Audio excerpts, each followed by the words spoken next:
Welcome to Southern Sense Talk on Rumble. You are going to love Annie the Radio Chickadee Ubelis and her co-host, C.S. Bennett. You'll find them live here on Fridays from 2:30 p.m. to 4 p.m. Eastern Date Time. Check out their website at Southern Sense, as in commonsense.net. It's that easy, southernsense.net. So sit back and relax. They're informative, fun, irreverent, and politically incorrect. You never know where they'll go, but you'll love the journey.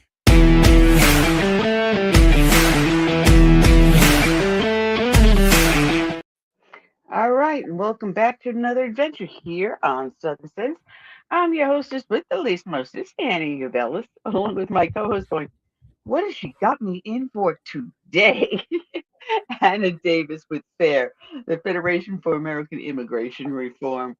Oh man, Hannah, it's been like a past couple of days are just kind of like crazy. It's like, can I start this year all over again? Yeah, it has flown by. I mean, sheesh. I was in the grocery store this morning and they already got the Halloween decor out. So that means what? In I 2 weeks there'll be Christmas stuff? it is crazy. And I was standing next to a gentleman over in Lowe's just 2 days ago, and they have this, I guess it's like about 12 feet tall, one of these things that ghouls that it collapses and blows up again with the air, and it gives all these weird sounds and everything. And I looked at him, he was a lot younger than me, and I said, you got kids? He goes, yeah. And I said, can you imagine that in your front yard? He goes, no. What's the first thing you do? Turn it down? You go, tear it down. And he goes, yeah. Yeah, some of those inflatables have really made a comeback. I mean, and they're kind of pricey too. I like to go to Home Depot, and I think last year there was a whole Christmas setup with Rudolph the Red-Nosed Reindeer, the stop motion one, and they had like the big snowman and the snow monster, and that thing was like over $1,000. I was just like, who has the spare money to put that in their yard? But it's always fun to look. It is. It is always fun to take a look. I mean, but holy cow, some of the stuff that they put out there for people to buy is just, you just stand there, shake your head. But people buy it. Yeah. You know, who might argue? If it's marketing, it's marketing. So what? Hey, it's selling. All right. Well, I'm going to let people know that if you're trying to sign in onto the Rumble website, they are having a problem on their website. I've got everything queued up, and it just will not let me start the Rumble. But you can find us, if you can't get onto that, on our own webpage, which is southernsense.net, as well as on Facebook, LinkedIn, YouTube, X, formerly Twitter, as well as Twitch, WordPress, and Substack. So we're all over the place. It's just for some reason Rumble is not activating. It should have activated a couple of minutes ago, about 3 minutes ago, and it did not. So I apologize if you're trying to reach us on Rumble. I will get it up a little bit later on. Always something going on. Before we get into some of your stuff and before we do the dedication, there's a couple of things that I came across, and I just said, I can't resist this. I have to talk about this. In Massachusetts, God bless that Democrat state, or as I now call them, the Dummycrats. That's good. Well, they are putting up a bill in, the lawmakers are putting up a bill there where they have these Muslim representatives or residents, I should say, want a formal voice in state government and are seeking to address discrimination against the community. Do they not have, are they citizens? Do they not have access to run for office already? I have yet to see anywhere in this country where someone has had an active protest in a Muslim community or actively protested them praying in the middle of the street or them going 3 times a day to them. I don't see anything like that. I don't see them protesting against them because they have oh Jesus, I'm trying to think of the word and it just went right out of my mouth, that their diet is not conforming to their religion. It's a halal. halal diet on the menus, especially in schools. They don't have it for Jewish people. They don't have it for anyone else. You have an option of what you can choose, and you just choose what's halal. You choose what's vegetarian, or you choose something that is, kosher. You Or have if they you give you have the a choice. child that eats as much as a grown man, you have to pack their lunch. Ask me how I know. But no, they're upset that they don't have. Are they saying that they don't have the ability to run for office? Is that what they're asking for? Well, they're saying they don't have enough adequate voice in their government, so they want a special 11-member commission to be uh, approved in a bill. The bill is known as so it's coming out of the Massachusetts Senate 34, but it has not reached the Senate floor yet. It's still held in committee, and right now they're not in session. Their session ended on July 31st. But part of the plan is inclusion in public life. The commission could recommend qualified Muslim Americans for government boards and other appointment positions while reviewing how state policies and services affect Muslim communities. It would Hmm. also connect those communities with state officials and help bring their concerns into policy discussions. I guess I'm just Yeah. not following why this is needed. If they want more representation, more people that look like them in office, they have to run. I mean, I'm assuming these are citizens. So, I mean, Well, I'm going to get to that part in a little bit, but that's not just Massachusetts. There's that guy, El Sayed, and what's the other one that begins with P? Quicker or whatever his name is. They have videos out there openly advocating for election jihad, meaning that they want as many Muslims to run for office so they can take over our government and reform the government in a form that will be compliant with the Quran. I'm curious how these people typically vote, how the average Muslim votes. I wonder, I've never really looked into it. I wonder if they're more left leaning or if they're, I mean, at the root of Sharia law, what is that if not big government, right? Mm-hmm. I mean, controlling everything. And so you would think that they probably aren't going to be, but at the same time, they almost have like these like conservative nuclear family values. It's just, they've gone so far right that they're just like, I don't know, communist, fascist, I don't know. My favorite saying is the law for me and not for thee. Yeah, yeah. It'll be a It'll two-tier. be interesting to see how that plays out. So we will be the kafir, the forbidden, the uncleansed.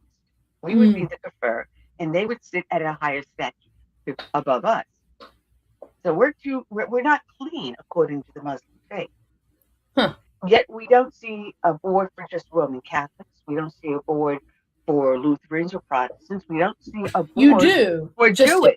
You see it in the church, not in the political sphere. You know what I mean? They Exactly. try to combine both things and force us under this doctrine. It's not going to work.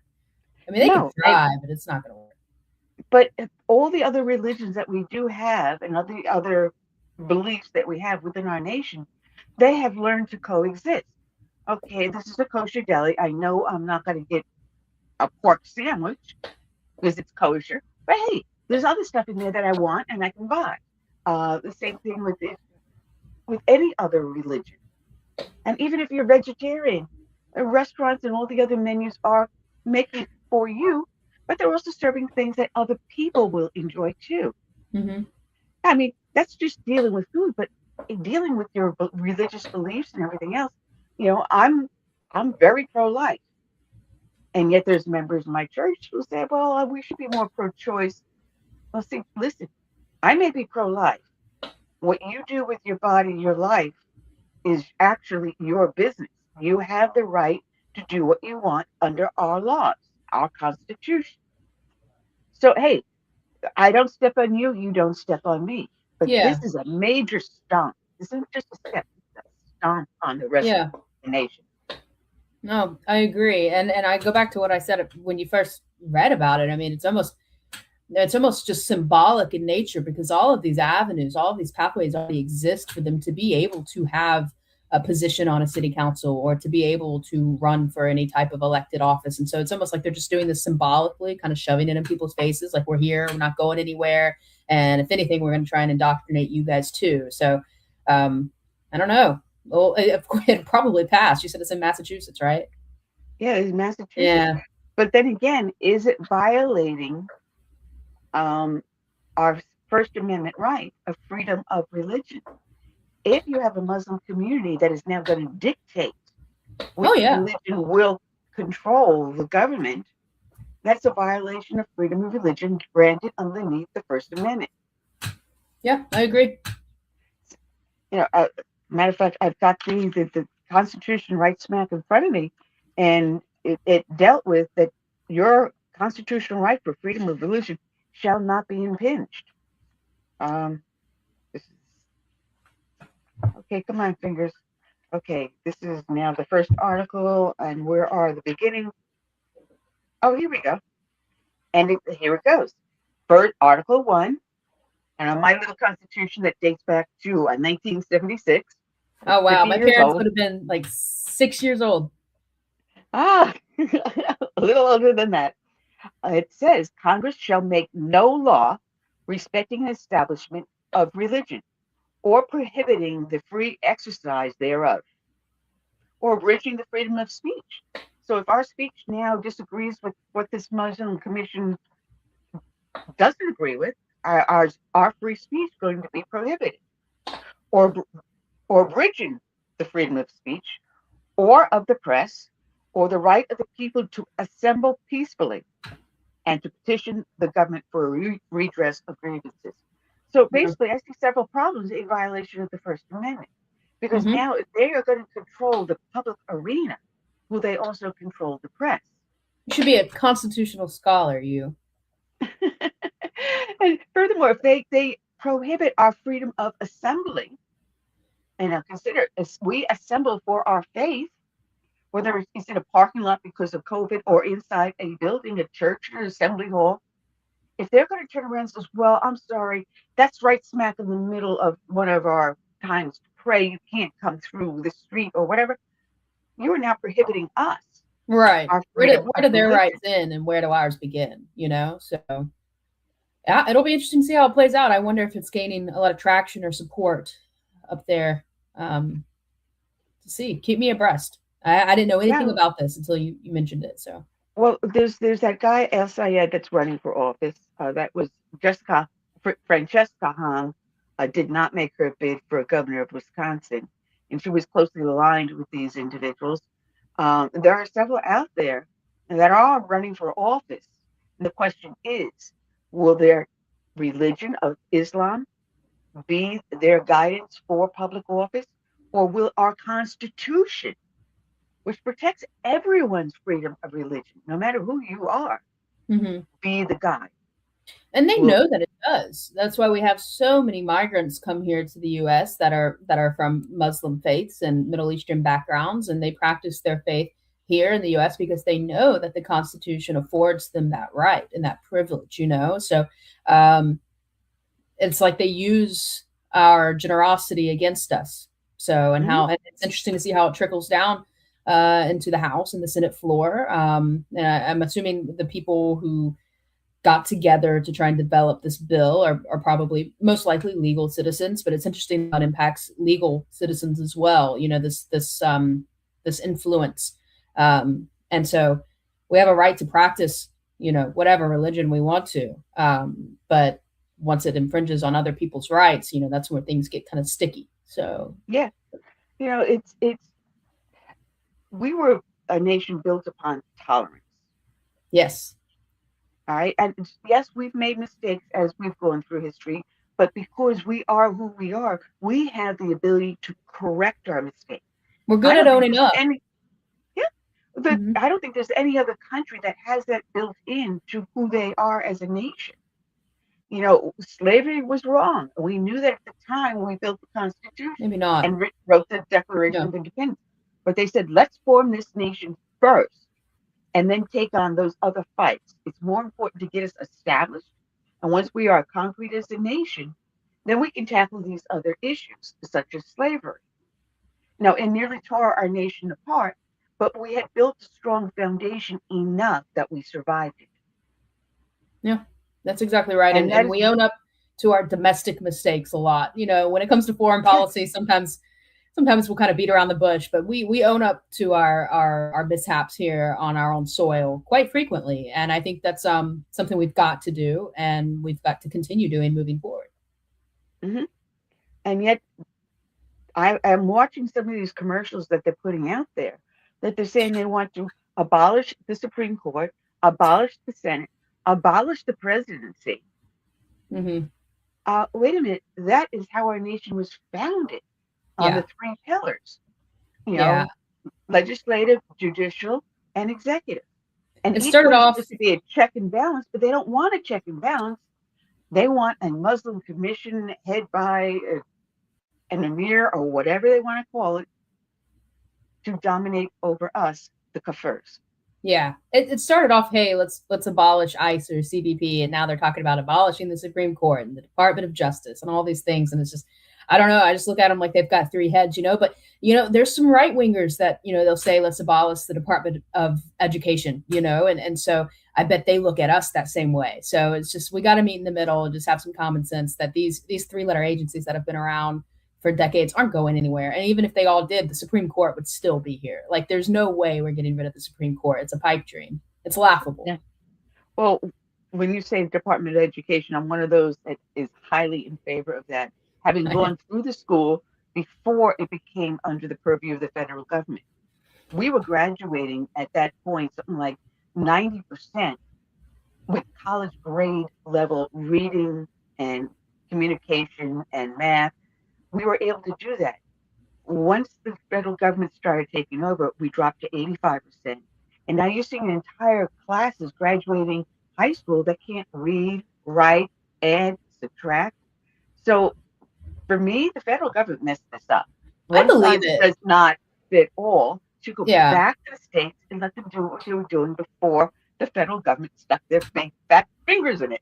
Yeah, no, I mean, I'm not saying that I disagree with the argument at all. I'm just saying that I think that whenever anybody says that we should abolish an agency, there's always going to be someone on the other side of that coin that's like, you're crazy. You know what I mean? So, but no, I think also back in the day when it was left up to the states, there was also 2-parent homes.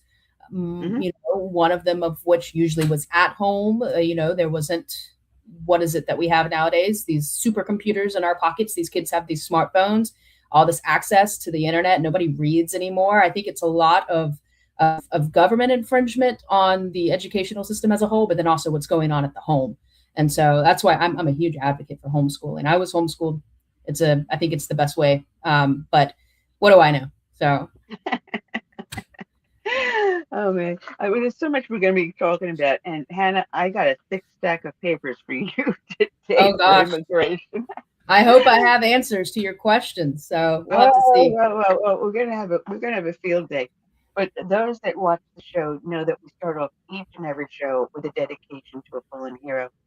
And today's dedication is going out to a police officer, Kristen Yeager, of the Central Berks Regional Police Department in Pennsylvania.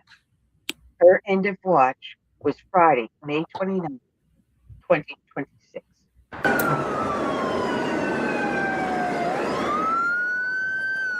A Berks County community in mourning. A solemn procession here held to honor a life lost. Officer Kristen Yeager tragically killed while responding to a call last week. And now the heartbroken community is saying their goodbyes. Our Ellen Kaloje live tonight in West Reading. And Ellen, the officer was beloved by so many. Yeah, absolutely, Jason. Hundreds of people lined Penn Avenue to pay their respects to fallen officer Kristen Yeager, a mother of 3 young children who just lost her own father 6 weeks ago. It's obviously a really hard time for all of us. She lost her dad a month and a half ago, so it's definitely really hard on the family to see both things happen back to back like this, and so it's very tragic. A tragedy for the family of 42-year-old Kristen Yeager, mourning the loss of the Central Berks police officer who died Friday night in Earl Township while responding to an emergency call. People need to know what kind of person she was. She was a very good mom, loving, great cousin, and it hurts. It hurts for her family, but also for people who never even met her and just wanted to pay their respects and say thank you. That's why they lined Penn Avenue to see the procession carrying Officer Yeager from Reading Hospital to the funeral home. One final tribute to the officer who gave her life serving others. I was a volunteer all my life. My father was a paid man in the city of Reading, and I just figured it's my duty to come and pay respects to somebody. I personally did not know her, but I would do this for any of the officers that would lose their life in the line of service. I was sad. I really was. Donna says she saw Officer Yeager rushing to a call Friday night and later became worried when she saw a lot of commotion. I didn't know what happened, and I was praying that it wasn't her, but it was. She and many others just want her family to know they're so sorry and want to help in any small way they can. Very, very sad, because I was a mother of 6, and I can only imagine how she was feeling, how everything is. I stopped at the police station yesterday, and I gave the officer $20 to give to their family. That does comfort her family, but they want people to know Kristen Yeager's job did not define her. She was a mom. She was part of the Houck family, and we're going to miss her. She certainly will be missed. The family tells me that the funeral will be held at the Lutz Funeral Home in Mount Penn, but no word yet on exactly when that will be held. Jason. So many heavy hearts out there. Ellen, thank you very much. The outpouring of support for the family of a fallen police officer in Berks County. We know she leaves behind a husband and 3 children. Action News reporter Becca Henderson live for us in Exeter Township with more on what was a really somber day. Becca.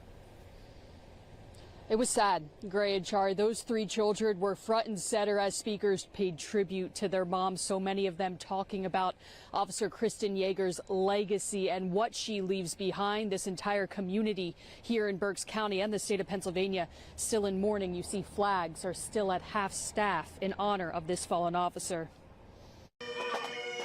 A widower and 3 young children carried the ashes of a beloved wife and mother. Officers stood at attention and loved ones wiped away tears. You served with honor, dedication, and courage. A somber scene for a fallen hero who made the ultimate sacrifice. The measure of a life is not in its duration, but in its donation. Officer Kristen Yeager was 42 years old. She had served Central Berks Regional Police for the past 2.5 years. On May 29th, she was responding to a call in East Earl Township when her car left the road and hit a tree. Officer Yeager was ejected. She was taken to the hospital where she was pronounced dead. Kristen had a servant's heart. Speaking to the community at her service, Governor Josh Shapiro called her a hero. Speaking to her children, he said she was a loving mom. She passes that on to her children as part of her legacy. The community filled the stands at Exeter Township High School, Yeager's alma mater, to mourn. She served our community. It was the least we could do to show our respects. Yeager came from a family of service. Her father, Kenny Houck, was a lifetime member of Exeter Fire Department. He passed away in April. We were just recently at her father's funeral and burial, and it's just a big shock. Those who knew both father and daughter say the community has suffered 2 tremendous losses.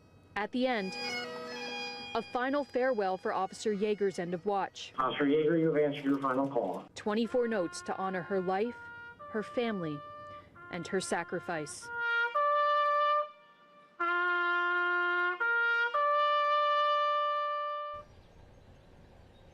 And the community will continue to come together for the Yeager family even after these services today. Several local businesses have fundraisers planned, including one at the Rita's in Mount Penn scheduled for tomorrow.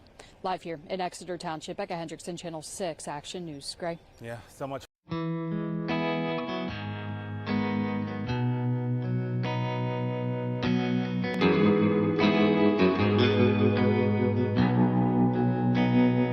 Let it be said, when we finish this race, we kept them free, we led with grace. Let it be seen,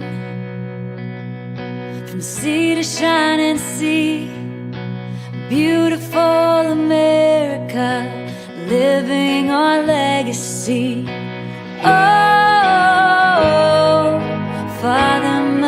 mother, sister, brother. Oh, we gotta learn to love each other. Oh, for the soul of the nation, for the next generation. Let us be known as people of honor, humble and bold, faithful through fire. Let us hold firm to our convictions with wide open hearts, eager to listen. Oh, father, mother, sister, brother. Oh, we gotta learn to love each other. Oh, for the soul of the nation, for the next generation.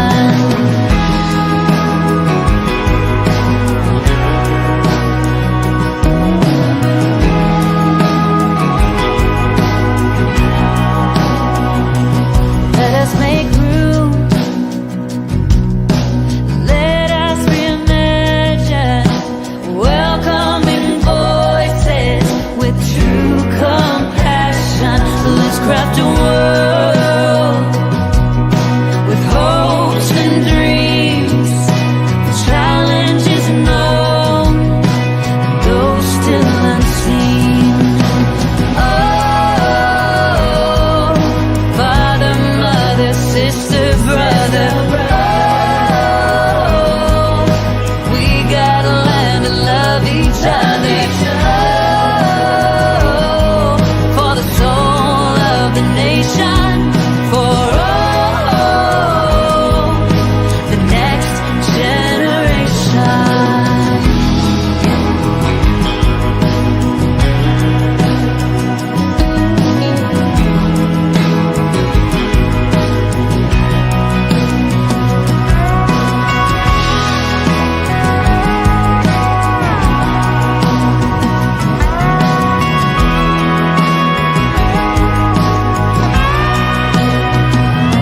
Let us be sure when our time has come, we gave them hope, we made them strong. Let it be said when we finish this race, we kept them free, yeah, we led with grace. Oh, father, mother, sister, brother. Oh, we gotta learn to love each other. Oh, for the soul of the nation, for the next generation. Let it be said.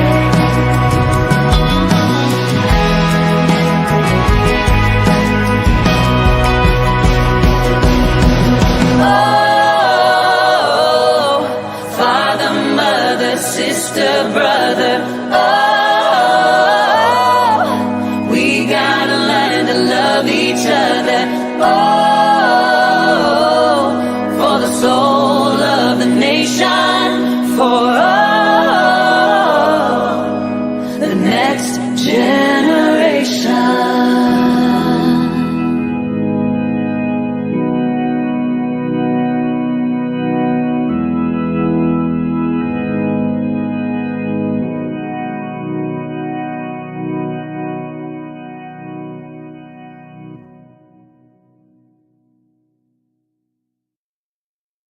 All right, and we're back. I'm your hostess with the least mostest, Anna Ubellis, along with Hannah Davis, who's going, oh God, what's she going to throw at me now? Who knows? I'll figure it out. You know, I'm getting really good at this. After, 16 years of doing this, I finally get some of this right. It's almost down to the exact second for the first half hour. Just try about maybe 25, 30 seconds. Yeah, I'll we're give you doing this good. contact. You're cooking with gas now, Annie. Oh, I didn't know you could smell that. I'm done. I'm gone. Bye. Gosh. Oh man. Listen, there's been a lot going on dealing with immigration. It seems like it's like a rat-a-tat-tat-tat fast fire that we're getting.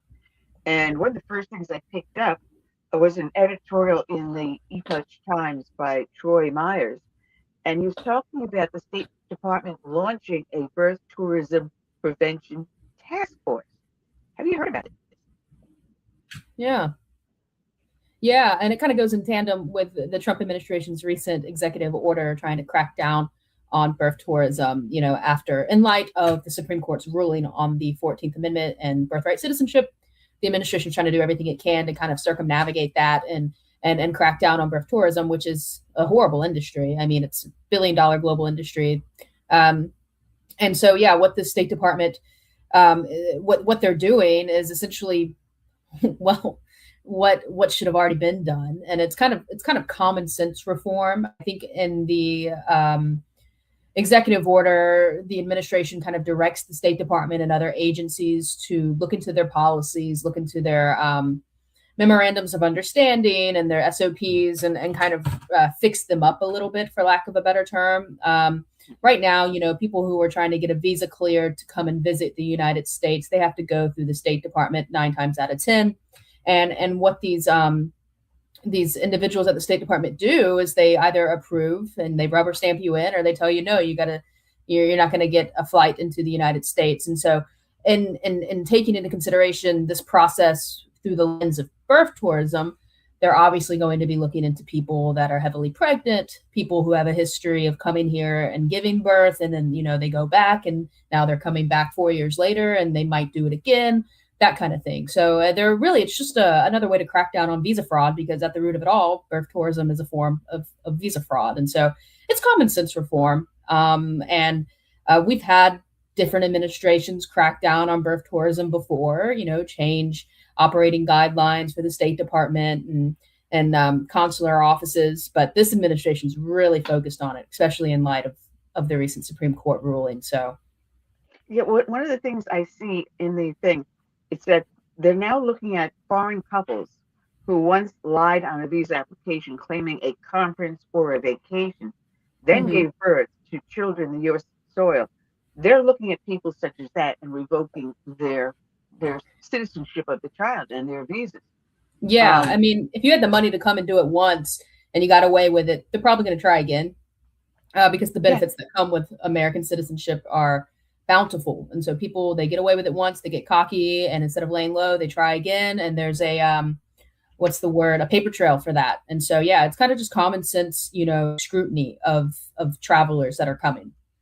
So, this actually means that they have to match the birth certificate to a visa, because a lot of these hospitals and tourism hotels they had, they would not note what the heritage or the country of origin is. What's my grammar today? It's really bad. But what the country of origin is of these individuals who sought the visa and then ended up having a child. That's a lot of cross-referencing, considering you've got 50 states and territories to look at. And I think I pulled the article up and I can't find it right at the moment. But I think it's something like 1,200 people they have turned around and revoked the visas, thus also the citizenship of the child. I believe it. I think also it kind of what it really boils down to is what is the country of origin for the people who are trying to get the visa to come into the United States. And so they know that obviously these people aren't American, but in the past that they've come here under the guise of tourism to give birth. And so they'll look at these people with a higher amount of scrutiny, and they'll say, hey, we're not going to let you come in here again, or they'll look at people who are heavily pregnant, do the risks outweigh the benefits, maybe she's being legitimate. Maybe she does need to go, to the East Coast to go to a specific hospital, or maybe she does have a funeral, or maybe she just wants to travel. But we as America have the right to deny your visa package, to deny your travel visa if you're heavily pregnant, because we're cracking down on birth tourism. So, and it's people are worried that this new executive order, which goes in tandem with the article you're mentioning, will be challenged in court. But I think it's a hard position to defend. You'd have to take this order to the court and say, hey, I think that we're doing too much. And that's a hard position to defend, because at the end of the day, what we're doing is just cracking down on visa fraud through legal avenues. And so there's nothing in this order that could be, up to interpretation as like the one that he had that got shot down by the Supreme Court. We're not parsing out verbiage of the Constitution. This is pre-existing law. And I do think that if anybody tries to challenge it, they're going to have to defend the possibility of allowing people to come into the United States on visa fraud. And so I think this executive order will pass constitutional muster, and I think it's here to stay. There's a FAIR itself, and I'm sure you're fully aware of this, but I pulled this out that showed up on your website back on July 30th, that you're taking Indiana to court over their sanctuary jurisdiction. Yeah. How do you do that? I mean, how do you turn around and say that they can't declare themselves sanctuary? Well, in order to declare yourself a sanctuary, you've got to, let me take it back a step, because some people are sanctuary by name and not by action, right? It's just purely symbolic. They don't do anything about it. They're just trying to appeal to their left-wing masses, right? And then some jurisdictions are sanctuaries, and they do stuff about that. They interfere with federal immigration authorities. They interfere with, the healthcare system, the school system, local law enforcement. They're not allowed to interact with immigration authorities. And so what they're doing is defying federal rule of law. And under the previous Trump administration, so his first term, he sued sanctuary jurisdictions and threatened, and then I think did for a little bit, withheld federal funding. And that got held up in the courts. And so he can't do that anymore. And if he is, he's got to find a different way to do it. But what we're doing is cracking down on these jurisdictions that just keep being so derelict of duty. Certain jurisdictions, like I said, you can't even peacefully transfer a criminal, illegal alien rapist to federal authorities because their sanctuary policies tell them they can't. Their sanctuary policies tell them that they can't detain them either, and that they have to be released back on the streets. This revolving door of justice you talk about a lot, Annie. And so we see that in these sanctuary jurisdictions. And so something's got to give, so we'll sue them for being in violation of federal law, and we'll have to see where it goes. It's interesting because I'm seeing a lot of people challenging certain things that are being done because it is violating federal law, and they feel that it's violating their right. And yet, on the other hand, we have them saying, no, the state now supersedes federal law. So you can't have it both ways. You can't. A perfect example, Mangione went into court today, and he's trying to get himself a nice little cushy spot. If he's going to be in prison for the rest of his life, then he wants to be somewhere that he's protected, and he gets the best of everything, which is federal prison. Yeah, I mean, they get TVs and and they get access to computers, and you're not in a work gang or any of the other things, and they protect you in case someone's giving you a hard time inside. You can have to sit down and take 5 minutes and don't punch them anymore. Yeah. Oops, I didn't say that. Yeah, no, federal prison is quite cushiony, and you think about, I don't know. I don't get it. It's like I believe that people should have, rights to decency, and I believe people should have the right to AC. But why is Chris Watts getting married? That he murdered his wife and his 2 children and put them in those oil rigs out there in, I think, Colorado, and he's getting married because he's able to engage with women on the outside. Why does he have access to the mail system? I understand that we're giving him 3 hots and a cot and AC, but why does he, I feel like sometimes we tread this line of human decency with incarceration, and then we end up just giving in. Like you said, Mangione, I mean, he's going to have a cushiony jail cell, and he's going to be there for life. And it's a waste of taxpayers' money. Why do you have a Tempur-Pedic mattress? I'm sleeping on some fiberglass thing from 1999. Why do you have that? I'm sorry. my phone just went off, and I thought I turned it off, and I forgot where I put it.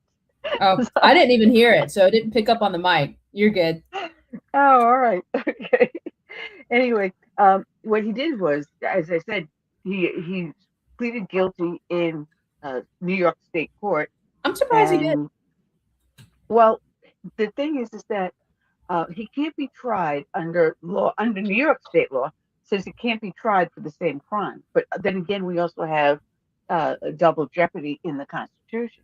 Mm-hmm. But New York State also says that he can be charged with other charges outside of that.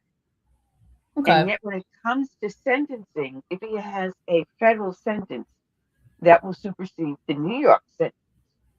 Now, here's the trick in that, as I remember it, is that, yeah, you serve your sentence in federal court and a federal prison. And if your sentence is life, they estimate, oh, you got another 25 years on. And after 25 years, you could be eligible for parole. Mm-hmm. However, if New York State had charges, took you to trial, and found you guilty and sentenced you to state court, once the federal sentence is over, you go to state prison. So he's trying to do 25 years, get parole, and be out in his 40s. Mm-hmm. Well, 50s. I don't know they do an estimate at his age currently and what his life expectancy is. So it could be 50, 60 years. We don't know what they did, because he's in his 20s. Yeah, he's young. They may have said, 45, 50 years, whatever. And he can still be as young and vital at that age as a 30-year-old. Because my mom, heck, she sits there, you talk to her, and you look at her, and you think she's only in her 70s. Mm-hmm. Especially when you're in prison and all you can do is work out to pass the time. I mean, he's going to get out and he's going to be super buff. I mean, I don't understand how someone who murdered someone in cold blood and in arguably plain sight can get away with being able to get out eventually. I figured he would have life with no possibility of parole. So, but I also haven't followed this case very closely at all. So we'll have to see. He's not going to want for conjugal visits because he's got the women lined up. I know. People are so obsessed with murderers. I'm like, come on. The same thing I just said with Chris Watts. I don't know. I don't get it. People used to be obsessed with Ted Bundy too, so I don't keep them away. They're literal murderers, girls. You can do better. Oh, yeah, it's just amusing, but it's not amusing, but it actually affects our daily lives. And when you come to think about it, and one of the things that you wanted to talk about today was about the CDL licenses for illegal aliens. And this, I didn't know these statistics, but there are 30 people have died from these accidents with these CDL, these big rigs.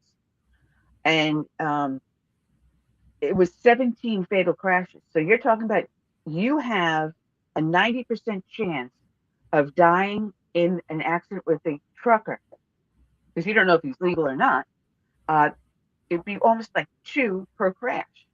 Yeah, it's pretty wild, and those statistics are from 2025 alone. So yeah, exactly right. 17 crashes resulting in 30 deaths. The crashes were fatal, and all of those drivers who caused those crashes now would be ineligible under new rules, under new policies where we're cracking down. They would be ineligible for a CDL. And so it goes to show that this was long overdue. The overhauling of this the entire CDL program was long overdue, and every single one of those deaths was completely preventable. Yeah. Now, people can find out about what we're talking by simply going to fairus.org. And this article, this piece was put up on August 5th. They click over to news and opinions. They'll find this article, which you just put up on August 5th. Mm-hmm. And there's an investigative report that you can click on the link inside the article. It's titled License to Kill, Uncovering the Anti-Borders Takeover of the National CDL Program. And this was something that we were complaining about a couple of years ago. I remember this. We did part of a show on it, that also all these CDL licensing facilities just popped up. These places said, we'll teach you how to get your CDL license. And a lot of them didn't have their own licensed opening schools. and they just handed out a license without the proper testing or instruction. It was like a mill, a CDL license mill. And you That's have exactly right. The DOT has cracked down on that, though. They've gotten rid of almost 10,000 unqualified training schools, so which is crazy, and I'm hoping that's not just a drop in the bucket. I'm hoping that all of them. But you would have thought that it would have just been a handful, right? But no, over 9,500. Well, this also reminds me of what I reported on this show a number of years ago. Also, there was two individuals that worked for Department of Motor Vehicles in Florida, and they were printing out licenses and selling them on the side. Here they have access to all the information, and you've got someone who goes, well, I'm here illegally. I can't get a license. Can you help me? Oh, here's my information, my date of birth, blah, blah, blah. And that doesn't mean that everything's correct what they're telling you, but you get your picture taken and you buy yourself a license through a DMV worker in that state illegally. I believe and it. no one catches it. No one catches it until something happens. You run a license check. Yeah, But no these one's catching two it because individuals- they're not submitting it to any kind of national database because they're phony licenses, right? And we've seen that when we did our report, the goal was to show how politicians in different jurisdictions are kind of systematically undermining the federal CDL program, right? And so through litigation and open records request and a lot of targeted research, we found some pretty troublesome findings, and kind of playing off of what you just mentioned about the illegal licenses in Florida. A lot of these states were giving CDLs to people, and where it says the name, it just said no name given. So we've got individuals. That gets me. How can you put that on a driver's license when it's also an official ID in which you can vote with? Yeah. You can get No a name. passport for, but no name given. I'm sorry, that's not identification. No, That's a it's not. misidentification.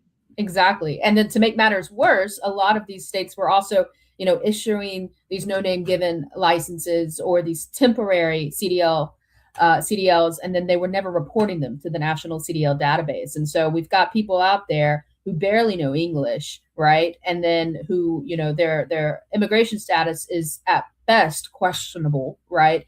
And then you pull them over after they slaughter a family on the roadway because they weren't paying attention because they can't read the road sign.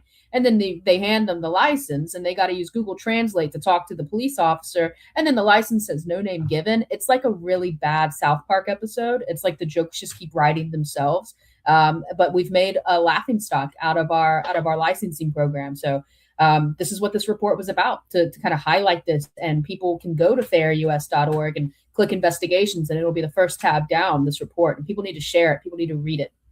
Yeah. Well, one of the bullet points you have on this report is that California alone, just California alone, issued more than 128,000 catches non-domiciled, meaning they don't have a legal residence here in the United States. It means they didn't live in California.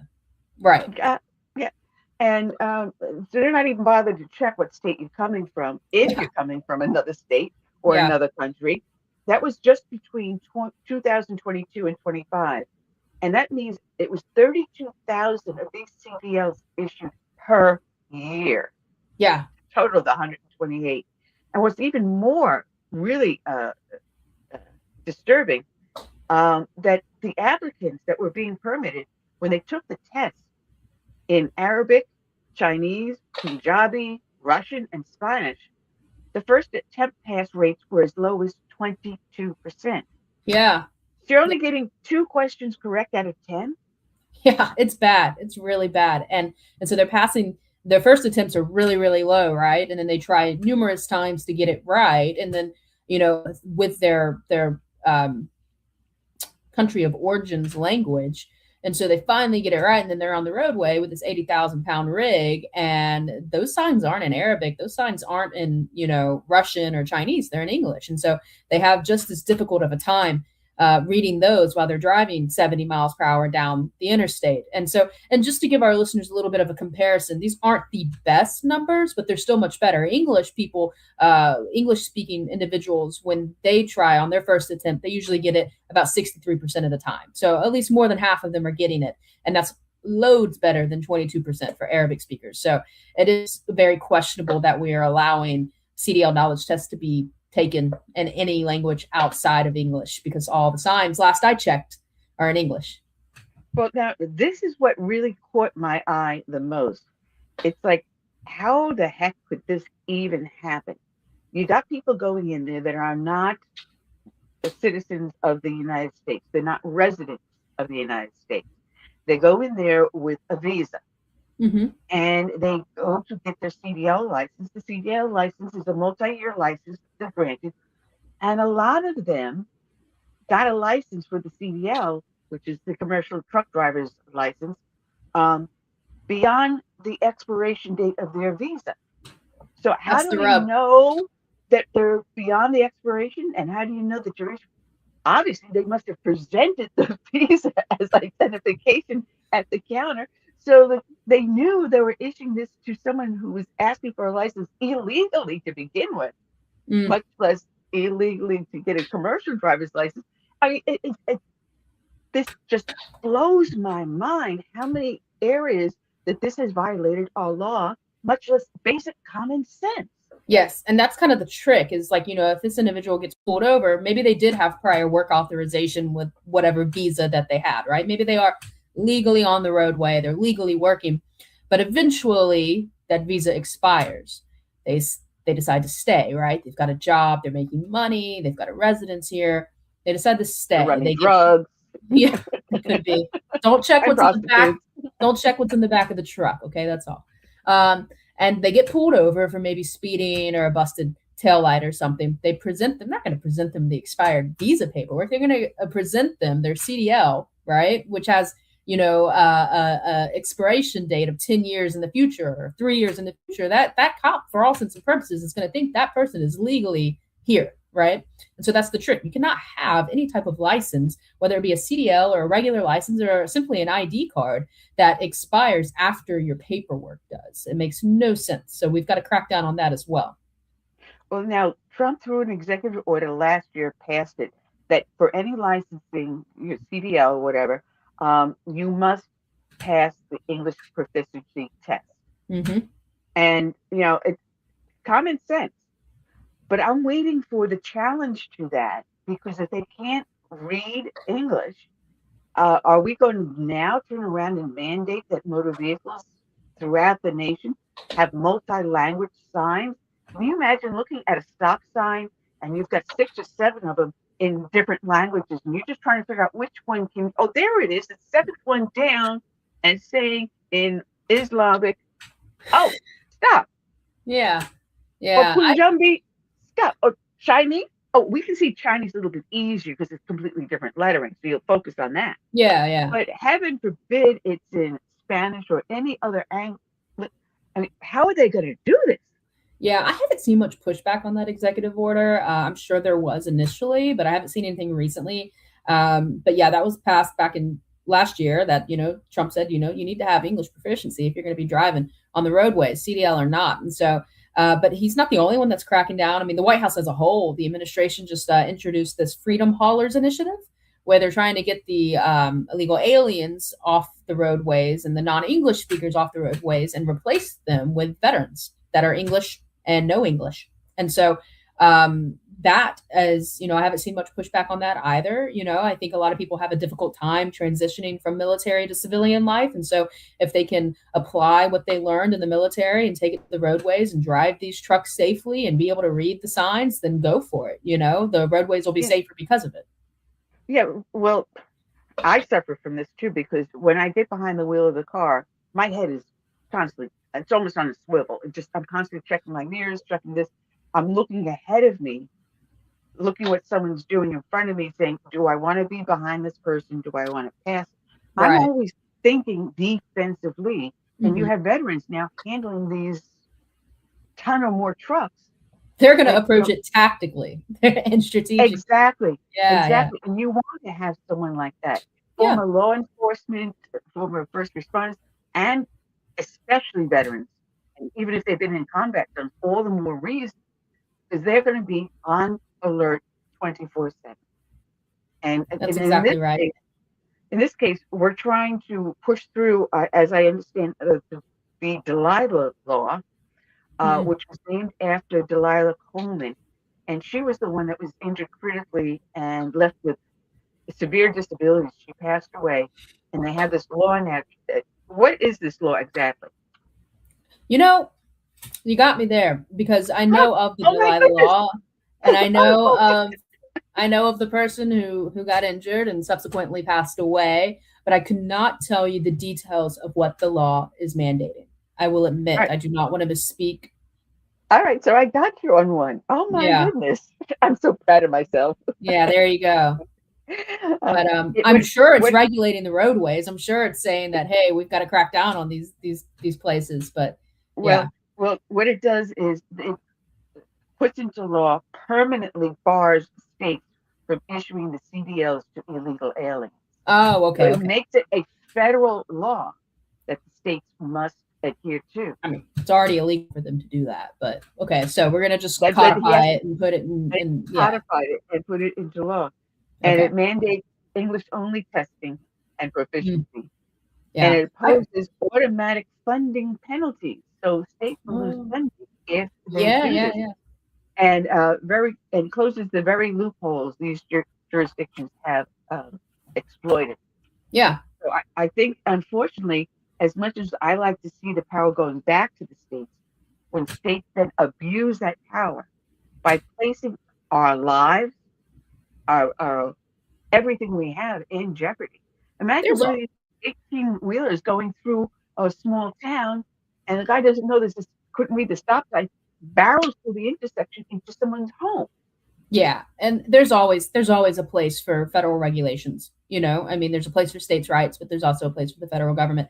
And yeah, I mean, the withholding of state funds, especially highway funds, is how they get you, right? The say this 5 times fast, but the Federal Motor Carrier Safety Administration has sanctioned New York State and California, and they withheld hundreds of millions of federal highway funds from them until they were in compliance with the CDL, national CDL regulations. So, you know, holding them to it, taking their money away until they listen. The Department of Transportation is also cracking down. I mentioned the almost 10,000 unqualified training schools that were shut down, but they've also canceled over 28,000 CDLs, you know, that were illegally obtained or obtained under false pretenses and that kind of thing. So they are cracking down, and it's long overdue, for sure.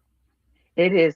As a matter of fact, someone that you know, Dale Wilcox, he's the executive director and general counsel, just a couple of days ago wrote an opinion piece on here on fairus.org, a license to kill on American highways. He's basically running over the same things that we just said about the no-given names. And then he gives a couple of examples that he says, consider Bekazan Byashikev, an illegal immigrant from Kazakhstan. Say that 3 times fast. Yeah. With a Pennsylvania CDL, he failed to brake and swerved into a van in Indiana and killed 4 people. Imagine. Or Haitian Michael Bond, an illegal, holding a Massachusetts CDL, charged after his rape and struck and killed a Pennsylvania state trooper. Yeah. I mean, there's other cases that you can go on and on and on and on. But even one life is one too many to lose to this scam. That's exactly right. You know, we've got to get non-English speakers off the roadways. We've got to crack down on fraud. We've got to crack down on these states, withhold funds from them for allowing non-citizen, a lot of the times illegal aliens, to obtain a CDL. We shouldn't be giving them a license to begin with. And that's the slippery slope, right? We did a report earlier in the year. I spoke to you about, you know, the trifecta of certain states that, you know, they have automatic voter registration, mail-in ballots, and then they issue driver's license to illegal aliens, and how that all kind of just gets mumbled and jumbled, right? And then they find their way at the voting booth.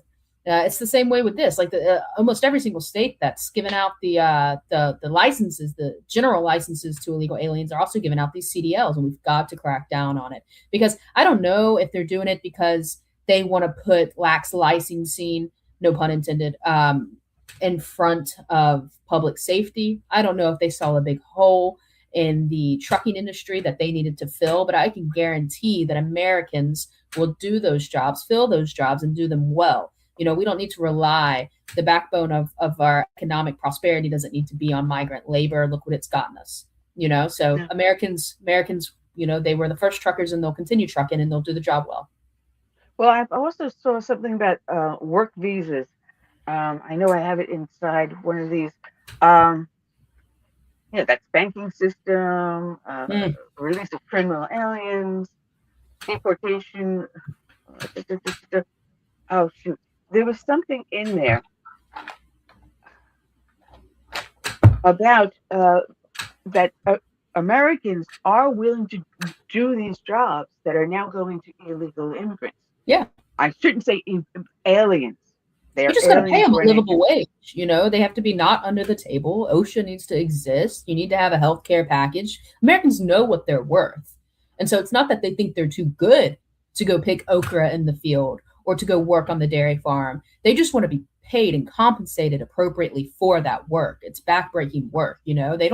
Americans don't think they're too good to work in the hospitality sector or to flip a burger. They just want to be paid appropriately for that work, and so they don't want to be paid under the table. They want to make sure that their wife and their kid has health care, so once we start paying these people a livable wage and the benefit packages that come with it, Americans will do those jobs. And I argue that a lot of those Americans would still do those jobs under the table, but they've kind of been bypassed, and we go straight to the migrant labor, and it's a shame because the work visa program keeps being expanded, and it used to be that we would see migrant labor, whether it be legal or illegal on a work visa where it's seasonal, was mainly in the field work, a little bit in construction, a little bit at the hotels, but now we're seeing it everywhere. You've got head chefs in fancy restaurants in LA that are here on a work visa, when I know that there's a kid, an American, who went to culinary arts school and wants that job, but they're paying the migrant, 50 cents on the dollar, and he gets to win. And so it's just not fair. We've got to pay people a livable wage, and we've got to focus on Americans first. That's true. I have to say, it's our next guest, my bad. I forgot to send him the link. Oh no. I just shot it over to him. Well, that's why if people saw me looking down, I see there has to be something in the show I screw up. Yeah. It doesn't matter. I mean, it'd be weird if we didn't screw it up. Like there's something going on wrong if we don't screw it up. This is our MO. Oh no, that means that it's AI. We're not real people. It's AI.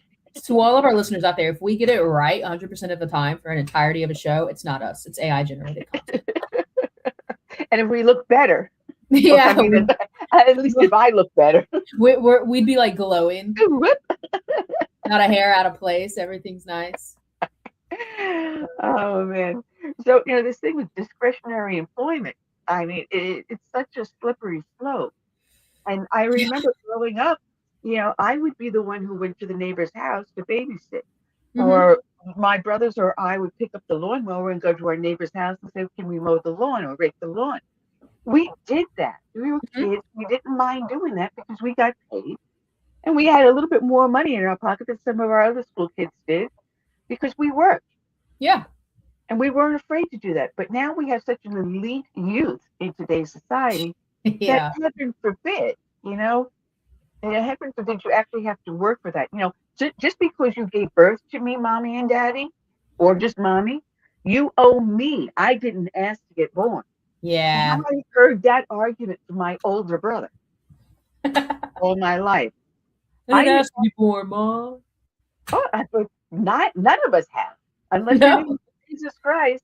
Yeah, he's the only one that asked to be born. Yeah, yeah, and I think I do see this entitlement with children. I mean, I have a 7-year-old, and I think it starts early. But it's also, we need to be speaking words of affirmation into the children. So like, he has a couple chores. He feeds the animals, he folds the towels. And every time he does it, even if the towels aren't perfect, I make sure to tell him, hey, didn't that feel good? Getting that done. Thanks for helping the family. You're getting so good at this. You have responsibilities. You help make this household run. So like, I think like it's also And somebody might say that that's a little gentle parenting of me, but I'm still giving them chores. You know what I mean? But I think we need to recognize when our kids are doing good. I think a lot of parents nowadays are so checked out. They only focus when it's time to reprimand or you've done something bad. Like check in on the kid and praise them for even the stuff you think is silly, like, and did you forget the garbage again today? Yeah. No. So maybe they won't forget it if you compliment them for doing it so often. Yeah. You know what I mean? They feel important. They look to the adult for guidance and Yes. also for reaffirmation. Yes. And unless we understand that, because we all need it. Somewhere along the way, we need that pat in the back. Everybody does. You did something fantastic. Thank you for doing that. But it is a me, myself, and I. And if I can't do it in 140 characters on my smart device, don't even talk to me. Yeah.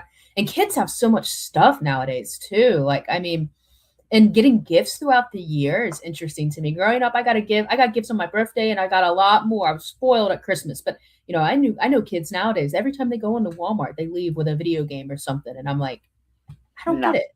They'd rather, and I think, this might be my hot take, but I think the parents who continuously buy their kids gifts, even when it's not a holiday or a birthday, it's because they want to replace the time they could be spending with their kid with the gift.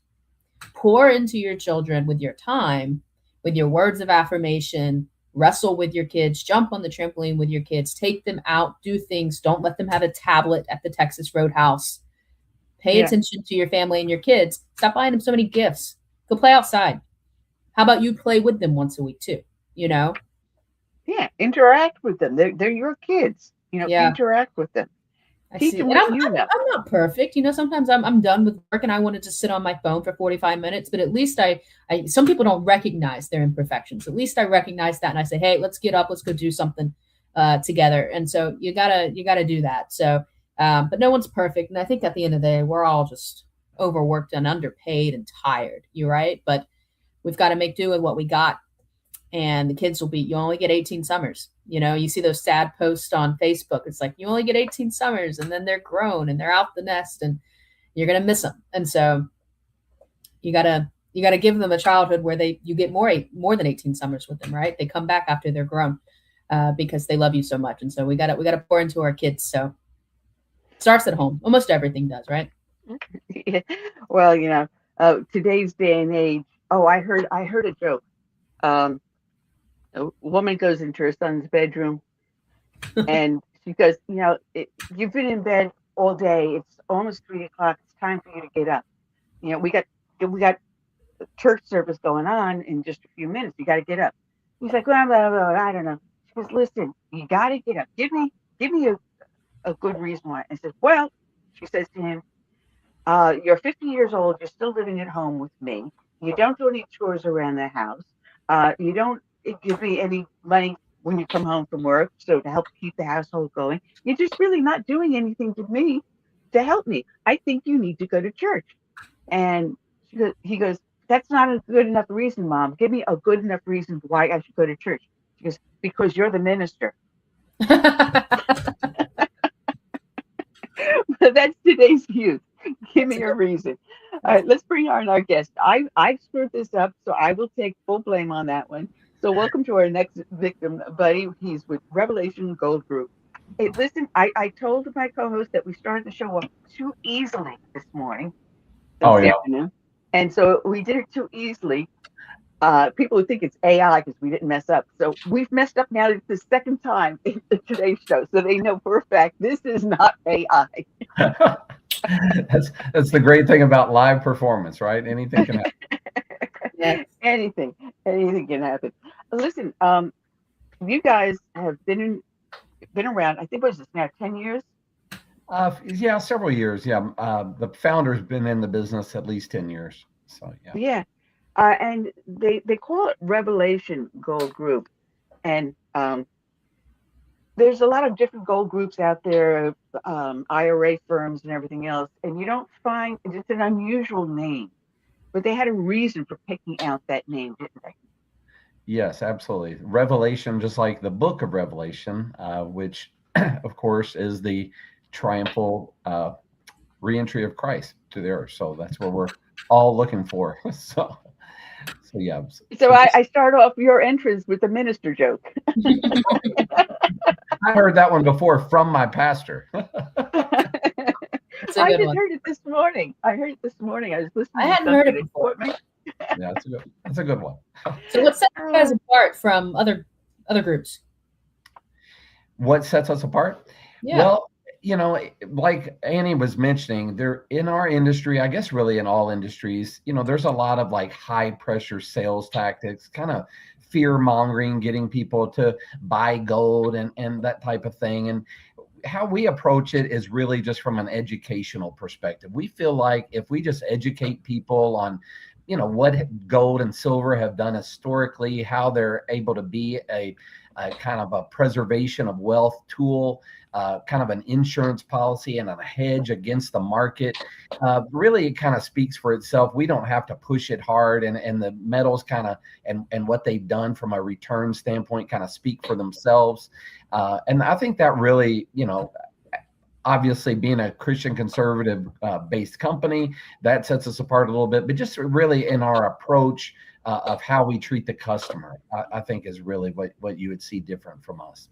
That's good. I mean, I'll admit I've never bought gold or silver if it's not like jewelry, and so it is intimidating. And so not having that pushy thing, not that feeling of being cornered, that's a good thing for sure. Yeah. Yeah. And, I always have to start off these shows by saying, any kind of comments that I make, they're not intended to be specific financial or investment advice. They are used more for educational purposes. But I would say anybody that tries to give you very specific financial advice, regardless of what kind of license or anything else they may hold, without really knowing a lot about your own individual situation, I would be very leery of. Because everybody's situation is different. Everybody has different goals and ambitions. Everybody is in a different time horizon and stages of life. And so it's almost never, kind of a one size fits all. It's very individualized. And so that's how we approach each client. Now, but that being said, I think we can make a pretty good case for why precious metals should be considered to be part of people's investment portfolio. Not, we're not going to try to tell people to take their whole life savings and put it in precious metals. You should never have all your eggs in any basket. But as a means of true diversification, I think precious metals can make a lot of sense for a variety of reasons. And where do people keep it? They just keep them in like some bank like you see in the movies, and they pull out the vault and there's their big thing of gold, and they trade it in for cash when the market's going good on gold. Is that how it works? There's a few different options for you. One is if you just buy outside of a retirement account, like you can put it inside of like an IRA, which Annie was mentioning, but you can just buy it, with extra money that you might have. And then when you do that, we can, number one, send it to your house.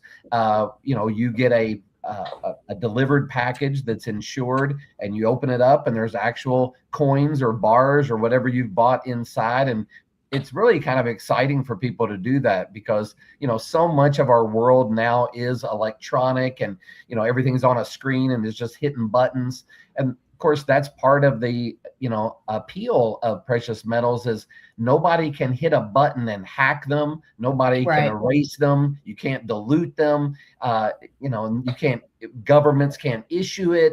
It's just what it kind of is what it is. And, and people like that a lot about it. So just remember when you go to move that you hid those gold bars in your mattress. So it's going to be really heavy getting it to the U-Haul. Now, another option for people is you can take it to a bank and put it in like a safety deposit box. That's, a more secure thing. Even more secure than probably a bank is you can use what they call depositories, which are essentially vaults that are all over the United States that precious metals companies use, all the precious metals company use to store people's precious metals. These places are, heavily armed and very hard to get into, and they're treated, it's like little mini Fort Knoxes. And so you can hold your gold there. In fact, if you have an IRA account, the IRS requires you to hold the precious metals at those depositories. Well, since I met you guys, You can tell the New Yorker in me, you guys. I have a box actually full of silver and some gold, and I've been meaning to send it over to you to put it in one of these depositories. It's just I haven't inventoried it yet. So, but the listeners know that I'm just not having you on simply to say let's hawk the product, but I'm telling them that this I have, and this is what I intend to do with it. I am going to inventory it and have you store it for me, because some of these pieces I bought the silver like $18.95 or something like that. Wow. I think the highest I paid was $35 or $36. Well, you're going to do well. Today's price is, as according to the market on USA Today, is $65.64. That's right. Yeah. It had dipped and below. Just 1 year ago, it was down at 38. That's right. That's crazy. So it's been as high as the silver's been as high as over $100 an ounce back in January. So a lot of people are actually saying that now is kind of a buying up. It's kind of a on sale at $65 an ounce. So yeah, they've both done really well, and there's a variety of reasons for that. One is for gold particularly, it's done well. Central banks all over the United States are buying up gold at a record pace. About 1,000 metric tons of gold are being bought each year by these central banks, and these are the largest banks in the world. And they used to primarily buy United States currency. Well, instead of doing that now, they're buying gold. So these are like the biggest, supposedly the sharpest, brightest financial minds in the world. And what they're choosing, even at its current price of well over $4,000 an ounce for gold, they're buying it up as fast as they can get it. And so that kind of tells you something. If they are buying it, what do they know that we don't know? Or what do they know that we probably should know?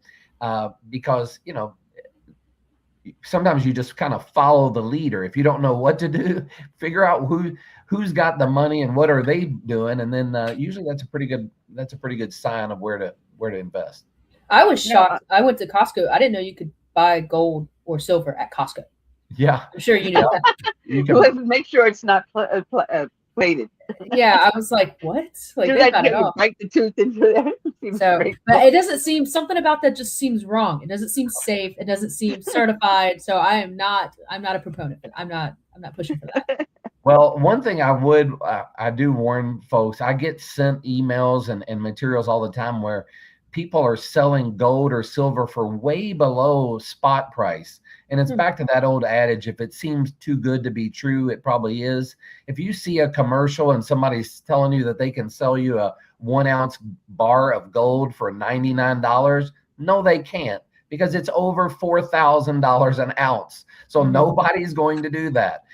It might have some little fine gold plating on it, and the rest of the bar might be, I don't know what, some kind of other metal, but it's not gold. I can assure you. It's a brick.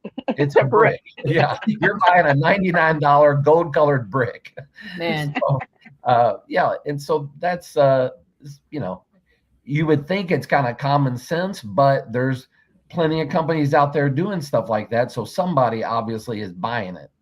So if someone buys gold from you and they don't want it shipped to their house, do you guys handle the putting it into a safe box or a depository or whatever? You guys, we will, yes, send it to a depository. Correct. Yeah, we can do that for you. Well, two things I want to note, that you not only just sell the gold and silver, but you have plans for someone who doesn't have anything or enough money to really invest in something. They can sign up for a monthly plan that you can buy some silver every month, a little bit, or put in a little bit of your money to end up buying gold, or a gold IRA. You actually will work with someone who basically who really doesn't have two pennies to rub together, but they want to do something for their future. They can't send you $25,000 or $50,000 to roll over an IRA. They have just what they have, and they want to start building something. Yep, we have that available. We also have just launched a website that has gold and silver, where you don't even, if you just want to buy a individual coin, like a silver coin, you can do that. So you don't have to have thousands and thousands of dollars to get started. You can get started, buying an $80 or $90 coin really, and kind of get started that way. And it'll be a 1 ounce silver coin.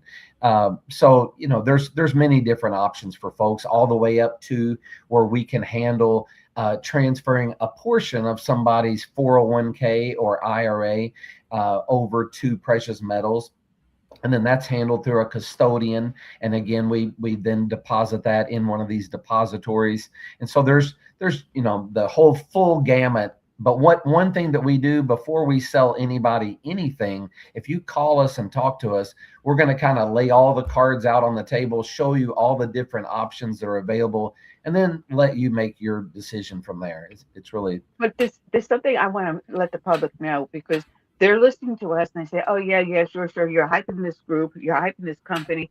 Now, if I call in, I'm going to put it on hold. I have to leave a message. Someone will call me back a week later. That's not how you guys work.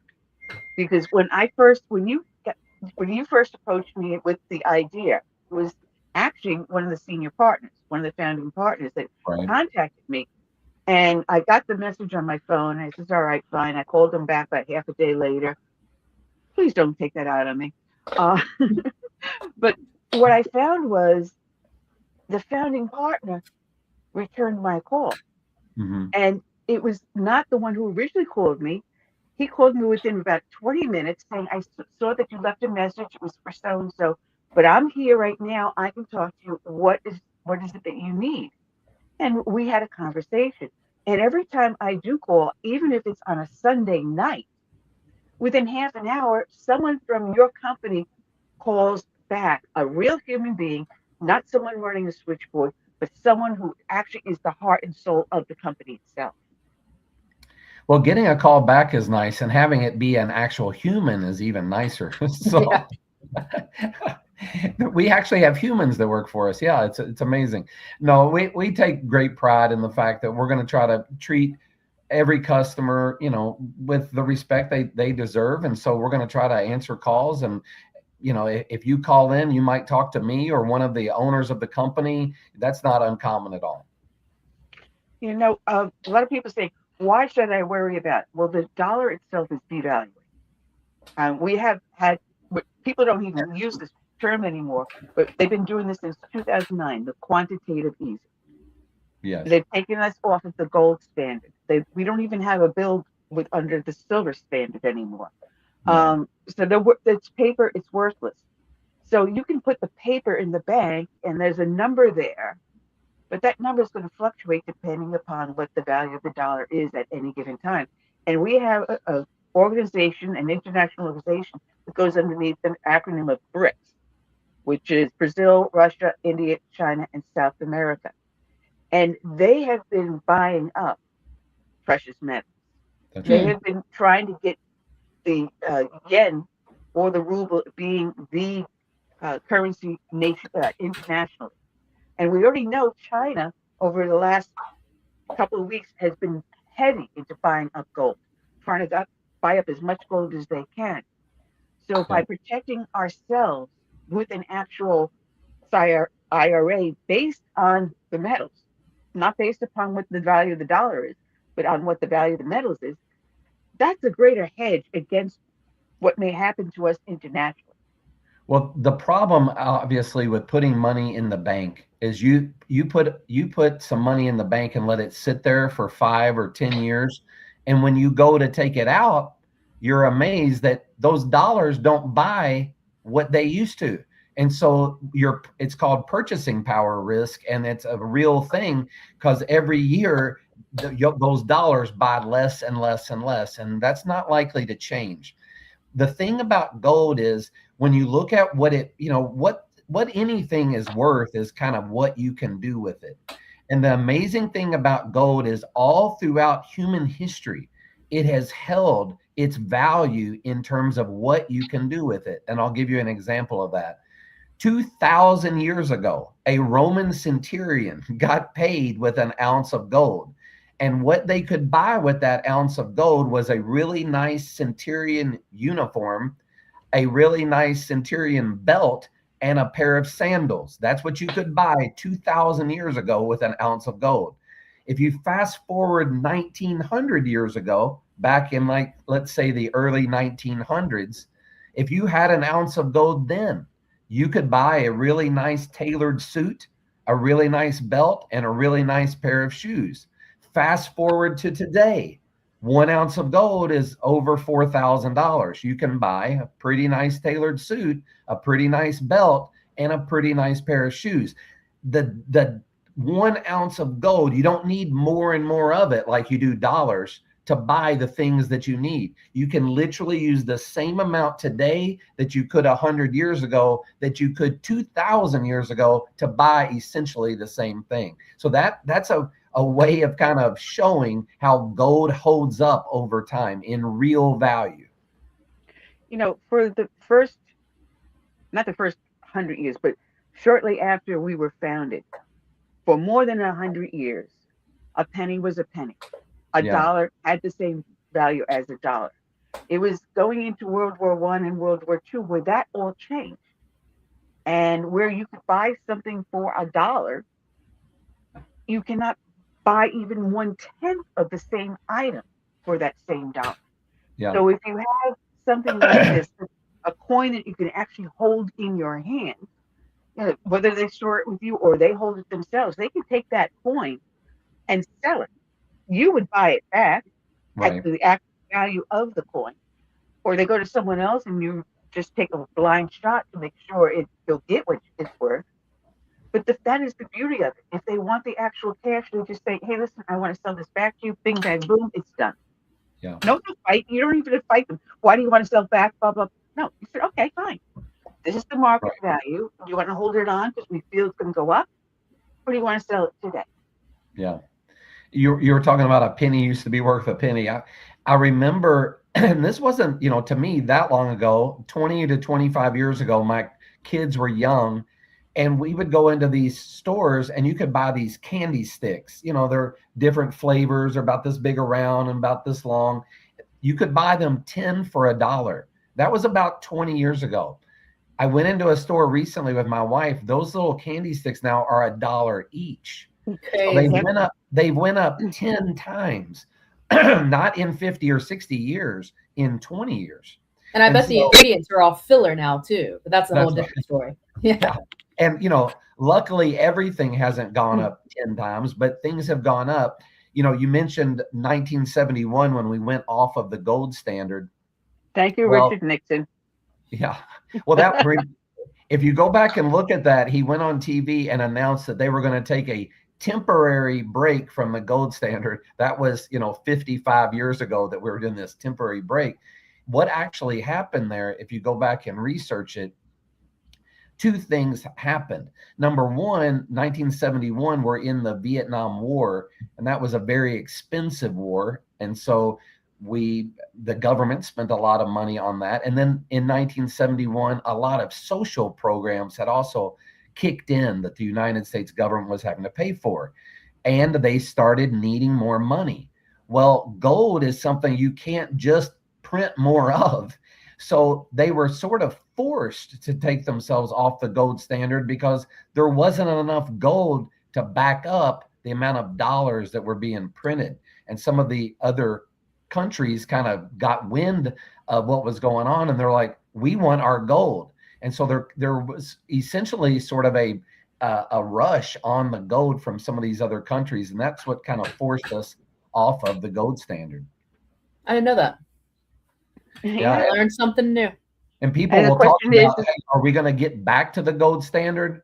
I don't believe so, because now there's so many dollars out there floating around. There's not enough gold. People don't understand the scarcity of gold.